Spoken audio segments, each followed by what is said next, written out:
저는 지난주에 이어서 바로 엘리의 가족의 몰락이라고 하는 제목을 가지고 말씀을 전하려고 합니다. 이제 명절이 되면 정말 자녀들이 고향 방문을 하게 되는데, 이제 부득이하게 이제 고향을 방문하지 못하면 많은 사람이 안타까워하고 또 눈물도 흘립니다.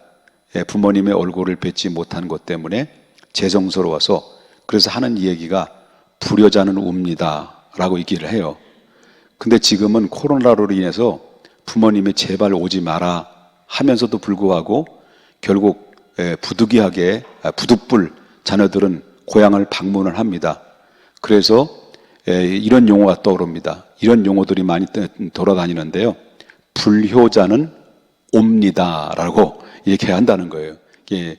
불효자는 안 갑니다인데, 효자는 안 갑니다인데 불효자는 옵니다. 이렇게 사람들이 많이 모였으면 웃을 텐데 별로 모이지도 않지도 않아가지고 내가 웃깁니다. 우리 지난주의 말씀을 좀 기억을 살리기 위해서 잠깐 말씀을 드립니다. 엘리의 가문이 몰락한 그런 광경에 대해서 오늘 본문에 소개해주고 있는데요. 그 엘리 가정이 무너지게 됐던 이유는 여러 가지가 있습니다만, 그때 시대적으로 볼 때 그때 영적으로 상당히 암흑기에 있었고, 그런 가운데 하나님이 미리 준비시켜 놓으신 어린 사무엘을 바로 어렸을 때부터 성전 안에서 연단하고 훈련을 하는 그 과정 속에 잠에 도취된 가운데 있을 때 하나님이 사무엘에게 나타나셔서 하나님의 말씀을 사무엘에게 전달합니다. 그 사무엘이 그 말씀을 받고 엘리에게, 바로 이스라엘에게 경고와 엘리 가정에 관련된 이야기를 엘리 제사장에게 알립니다. 그렇다고 한다면 엘리 제사장이나 백성들이 그 이야기를 들었으면 먼저 해야 될 것이 바로 뭐냐면, 엘리 제사장의 지도자로부터 시작해서 온 백성이 함께 모여서 바로 하나님의 경고의 메시지에 대해서 알리고, 그리고 백성들을 같이 함께 모여서 바로 지파별로 모이든지 하여튼 십시일반으로 모여서 회개 운동이 펼쳐졌다고 한다면 오늘날처럼 이스라엘의 아픔과 실패를 경험하지 않았을 텐데, 바로 그때 당시에 이미 하나님의 보낸 선지자를 통해서 엘리에게 바로 경고의 메시지를 전했어요. 경고의 메시지를 전했는데도 불구하고 이 엘리는 그 경고의 메시지에 대해서 귀를 담아 듣지 않고 흘려보냈다라고 하는 겁니다. 그래도 안 되니까 바로 철부지인 어린 소년에게, 바로 사무엘에게 그 말씀을 주셔서 그 말씀을 또 엘리에게 전해줍니다. 그런데도 불구하고 그 말씀을 흘려보내요. 그리고 그냥 아무것도 아닌 것처럼 생각했고, 그 하나님의 말씀의 경고함에 예민한 반응을 보이지 않고 가볍게 여겼다라고 하는 거예요. 그러다가 결국 어떤 일이 벌어집니까? 이제 전쟁이 열리게 됐죠. 그래서 이제 이 사무엘에게 들려줬던 경고의 메시지는 엘리에게만 전달된 것이 아니라 이제 어떻게 전달돼 가지고 온 이스라엘 국민들이 사무엘에게 전해줬던 경고의 말씀을 백성들이 다 알게 됐다라고 하는 거예요. 그럼 백성들이 다 알게 됐으면, 바로 백성들이 이 상황을 깨닫고 느끼고 경험했다고 한다면 백성들은 십시일반으로 회개할 텐데, 에이 어린 것이 하나님의 말씀을 받은 게 뭐 정확했다고 하면서 엘리를 위시해서 백성들조차도 하나님의 경고함과 어린 사무엘에게 전했던 말씀들을 가볍게 여겼다라고 하는 거죠. 그렇기 때문에 바로 오늘 그 본문에 나오는 말씀을 보게 되면 이제 이렇게 전개됩니다. 그래서 결국은 하나님의 말씀을 경고에 무시한 채 블레셋과 전쟁을 벌입니다. 이 블레셋과 전쟁을 벌이는데 1차, 2차 전쟁을 벌이면서 1차 전쟁에서 패하죠.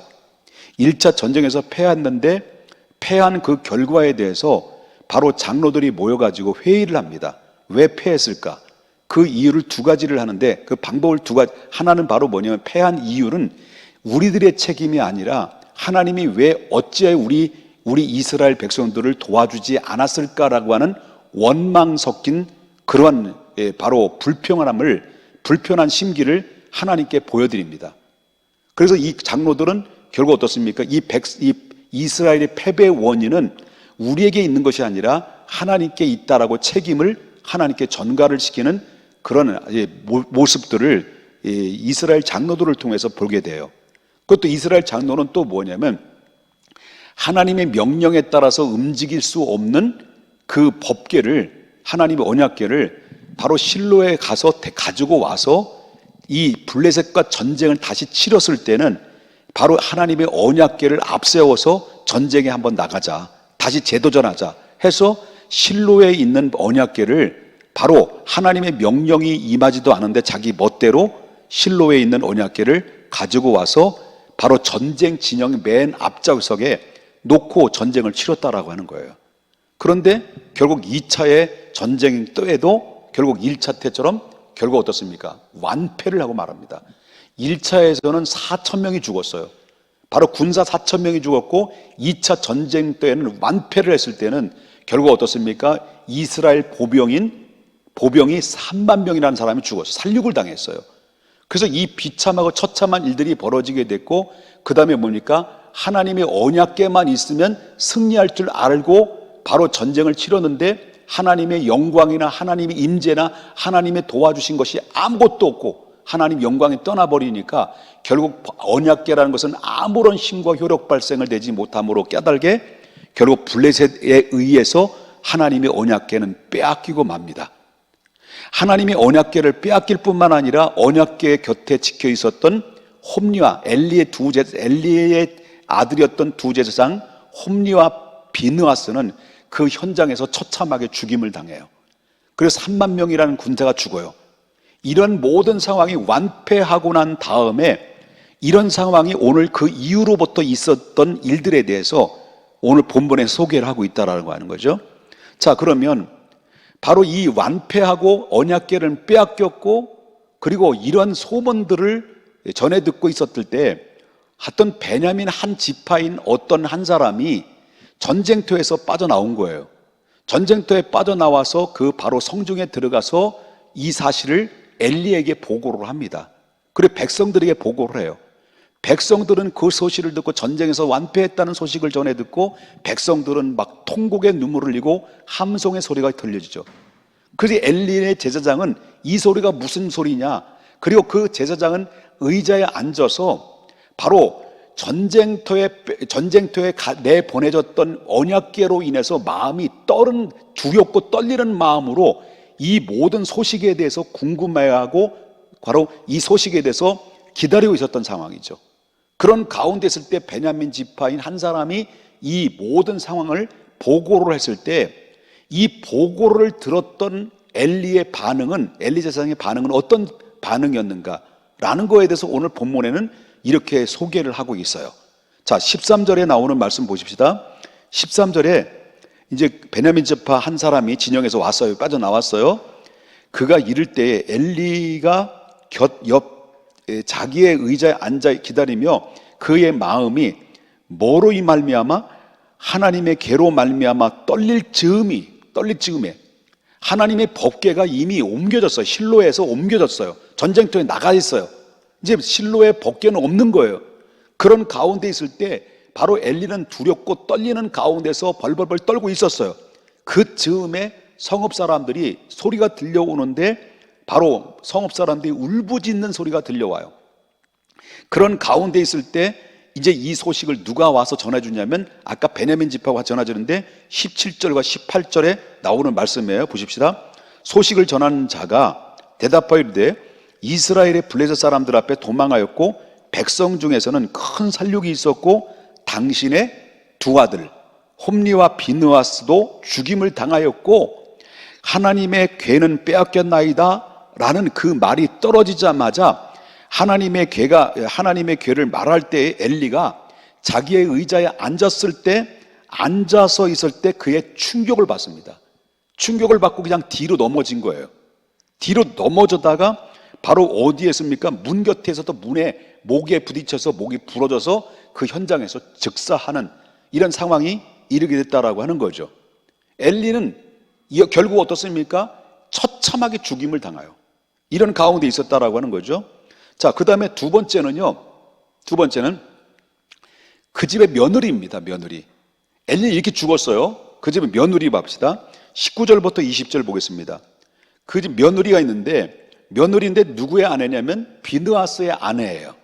비느하스 아내인데 그가 임신해서 출산을 얼마 앞두고 있는 그런 가운데 있었을 때에 이 소식을 주는 거예요. 바로 남편이 죽었다, 비느하스가 죽었다는 소식을 전해 듣고 충격을 받고 그 자리에 구부러져 있어요. 그런 가운데서 아이를 출산한 거예요. 출산하고 바로 출산을 했는데도 불구하고 결국 거기에 관념치도 않고 아무런 반응도 보이지 않다가 아이를 출산하고 그리고 나서 그 아들을 낳는데 그 아들을 이름을 뭘로 하면 이가봇이라고 이름을 줬어요. 그것은 바로 뭐냐면 하나님의 계는 빼앗겼고 하나님의 영광이 떠났다, 하나님의 깨로부터 버림받았다라는 의미 속의 이름을 줘요. 그리고 나서 결국 그 이후로는 그 엄마가, 다시 말한다면 비느하스 아내가 어떻게 됐는지는 몰라요. 죽었는지 살았는지 몰라요. 그러니까 아들을 그렇게 이름을 줬어요. 처참한 그런 모습들이, 광경들이 그 가정에 한순간에 무너지는, 홈리와 비느하스가 죽었어요. 엘리에가 그 자리에 목이 부러져 죽었어요. 그리고 또한 그 엘리의 아들 비느하스의 아내가 바로 출산하면서, 구부러진 상태에서 출산하면서 처참한 그런 슬픔을 겪고 그 아들의 이름을 저주받은 이름으로 져줘요. 그러므로 말미암아 그 엘리의 가정은 한순간에 무너지는 이런 상황을 우리가 성경의 말씀을 통해서 발견하게 된다라고 하는 거죠. 자, 그렇다면 이 말씀을 통해서 우리가 깨달아야 될 것이 뭐고, 우리가 어떤 결단과 어떤 우리가 앞으로의 믿음의 신앙생활을 하는 사람의 입장에서 우리가 어떤 미래를 향해서, 어떤 하나님을 향해서 어떤 마음을 가지고 있을 것인가를 한 번쯤 생각해 볼 필요성이 있다라고 하는 거죠. 오늘 본문은 이 엘리의 가정에서 주시는 말씀이 시사하는 바가 굉장히 크다라고 하는 거예요. 자, 이 뭘 느끼냐면 하나님의 심판이 더디 온다, 하나님의 심판이 더디 온다라는 것은 결단코 바로 이게 공허한 말이 아니다라고 하는 거죠. 더디 오는 게 아니다라고 하는 거예요. 이거는 바로 우리가 잘못해도 하나님의 심판은 바로바로 일어나지 않기 때문에 어쩌면 하나님의 말씀의 경고함이나 이런 거에 대해서 전혀 가볍게 그냥 넘어갈 때가 많이 있다는 거예요. 이미 엘리의 가정에는 왜 몰락했느냐?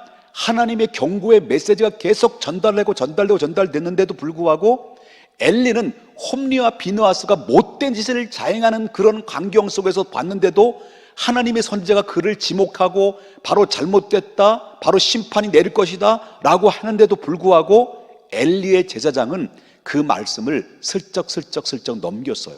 하나님의 말씀을 가볍게 여겼어요. 하나님의 심판이 더디 온다, 공허함으로 느껴진 거예요.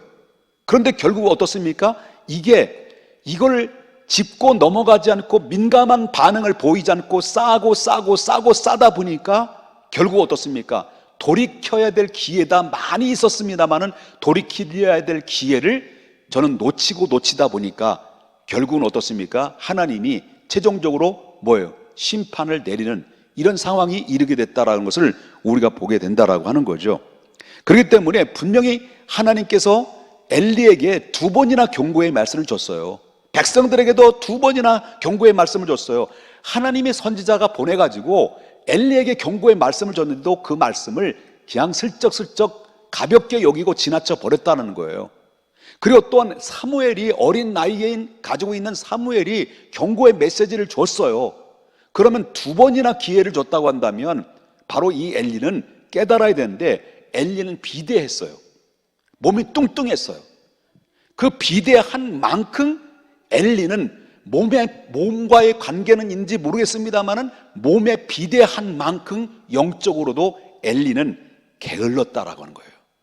게을렀다. 자, 그러면 우리는 어떤 사람들입니까? 우리는 죄인인지라 바로 우리는 실질적으로 하나님 앞에 허물과 죄로 늘 젖을 때가 많이 있어요. 우리가 하나님의 백성이 됐다 하지만은 하나님의 백성이 됐다 하더라도 우리는 하나님 앞에 계속해서 우리는 천국 갈 때까지 우리는 죄와의 관계가 밀접한 관계를 가지고 있다라고 하는 거예요. 이 목사도 신분의, 이거는 바로 죄의 문제는 바로 구원받은 하나님의 백성인 목사도, 장로님도, 모든 중직자도, 모든 성도들도 이 죄에 대해서는 결국 어떻습니까? 자유롭지 못하다는 걸 인정해야 된다는 거예요.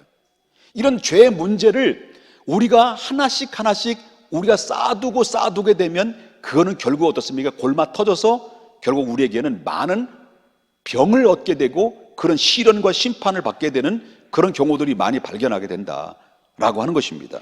그러므로 우리가 하나님 앞에 늘 우리가 순간순간적으로 죄를 질 때마다 하나님에 대한 두려운 마음이 점점 무뎌지다 보면 앞으로 큰 모든 죄악이라는 이 큰 덩어리가 내 안에서 이 차고 넘칠 때도 하나님에 대한 두려움도 점점 무뎌지고 바로 죄의 부피만큼 하나님에 대한 두려움도 무뎌진다는 거예요. 그렇기 때문에 어쨌든 간에 우리가 바로 이 죄와 이 허물들 앞에서 계속해서 우리는 민감한 반응을 받고 두려운 마음을 가지고 계속해서 우리가 몸부림치면서 죄악과 싸워서 내 자신을 쳐서 성결하고 바로 정결하고 그리고 그리스도를 닮아가려고 성화의 과정을 날마다 겪어 나가서 성숙한 면모를 가지 않는다고 한다면 우린 점점 바로 영적인 사람이지만 타락한 영적인 사람, 영적인 하나님 백성이지만 정말로 고난과 역경과 심판에 정말 만신창이가 된 상태 속에서 그렇게 뱅뱅 돌다가 실패된 인생으로 살아갈 수도 있다라고 하는 거예요. 사랑하는 여러분, 명절인데 죄에 대해서 심판에 대해서 이야기해서 미안해요. 그렇지만 우리는 어떤 사람들이었습니까? 우리가 예수님을 믿지 않았을 때는 우리를 누가 관리했느냐는 거예요. 저와 여러분이 예수님을 알기 전까지만 해도 누가 우리를 관리했을까요? 우리의 영혼과 우리의 모습들을 누가 관리했을까요? 마귀가 관리했어요. 그러나 이제는 예수 그리스도를 믿었어요.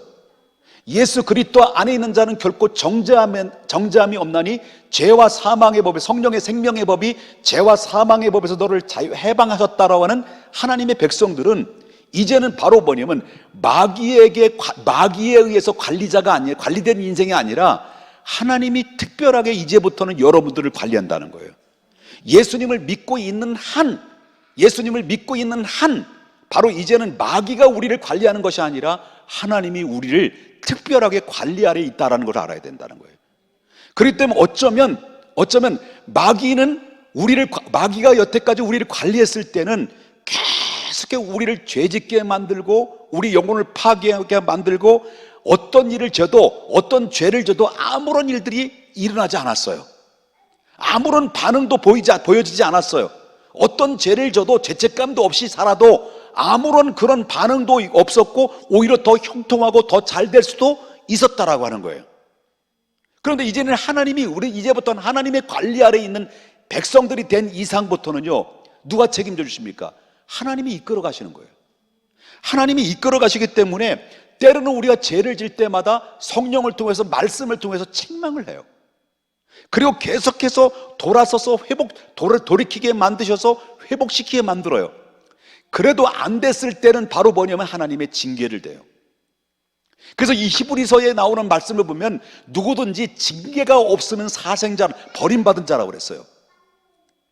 그렇기 때문에 저와 여러분이 꼭 알으셔야 될 것이 바로 뭐냐고 말한다고 한다면 우리가 어쩌면 예수 믿기 전에는 아무것도 일어나지도 않았고 오히려 더 형통하고 잘 되는데 오히려 예수님 믿고 난 이후부터 오히려 예수 믿기 이전보다도 더 환난도 임하게 되고 더 안 풀리기도 하고 더 고난도 있고 또 때로는 실패도 있다는 거죠. 왜 그럴까요? 만약에 마귀의 계획 아래서 마귀의 관리 아래에 있다고 한다면 아무런 일도 일어나지 않아요. 우리는 하나님에 의해서부터 관리가 들어간 이상은 바로 뭐냐면 환난도 있고 더 어려움도 있을 수 있어요. 왜? 그 길을 가는 것은 사망의 길이기 때문에 하나님이 책망하는 거죠. 그래서 우리가 예수 믿고 더 어려움이 있고 실패도 있고 고난도 있는 것은 결국 뭐냐면 하나님이 나를 사랑하고 있고 하나님이 나를 관리 아래 두고 있다. 하나님이 나를 향해서 지금 민감한 반응을 보여줘서 나를 사망의 음침한 골짜기로 가지 아니하고 생명의 길로 인도하시기 위한 하나님의 관섭과 사랑의 채찍이다. 그렇기 때문에 저와 여러분이 그리스도를 믿고 예수 그리스도 안에서 관리 아래 있는 믿음의 사람들이 고난과 어려움과 역경이 찾아올 때마다 어떻습니까? 우리는 원망하고 불평한 것이 아니라 이 고난이 나에게 유익이 된다는 것을 믿고 감사해야 된다는 거예요. 이것이 바로 뭐냐면 하나님이 우리를 향한 사랑의 표현이고 하나님이 우리를 향한 사랑한다는 사인이에요. 만약에 우리가 로마서 1장에 말씀하신 것처럼 지 멋대로 살아갈 때 네 마음대로 해, 나는 이제 관심 끊었어 라고 한다면 버림받은 거예요. 버림받은 거예요. 그래서 이 하나님은 우리가 행동 하나하나를 예민한 반응으로 바라보시고 예민한 모습으로 우리를 간섭하시는 것은 우리를 사망의 길로 인도하는 것이 아니라 우리를 생명의 길로 인도하기 위한 하나님의 축복이다. 이스라엘은 완전히 패했어요. 완패를 했어요. 완패를 했지만 이거는 바로 뭐냐면 완전한 완패는 아니에요.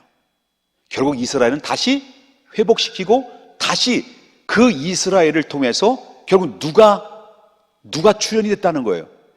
예수 그리스도께서 이 땅에 오셔야 되기 때문에 실패하는 것 같지만은 결국 이스라엘은 또다시 회복시키시고 이렇게 세우셔서 결국 승리케 하시는 역사를 우리가 볼 수 있다는 거죠.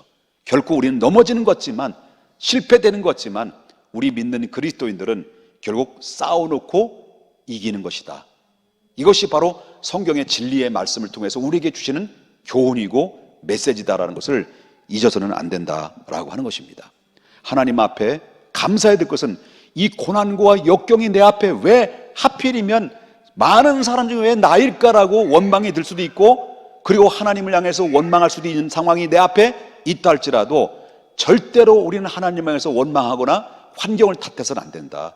오히려 하나님 앞에 감사할 때 그 감사는 내가 다시 도약할 수 있는 디딤돌이라는 것을, 그 감사는 바로 내가 축복을 받을 수 있는 마중물이라고 하는 것을 여러분 항상 잊지 않고 하나님, 내가 잘못된 길을 나를 가만히 내버려 두지 아니하신 것을 감사를 드립니다.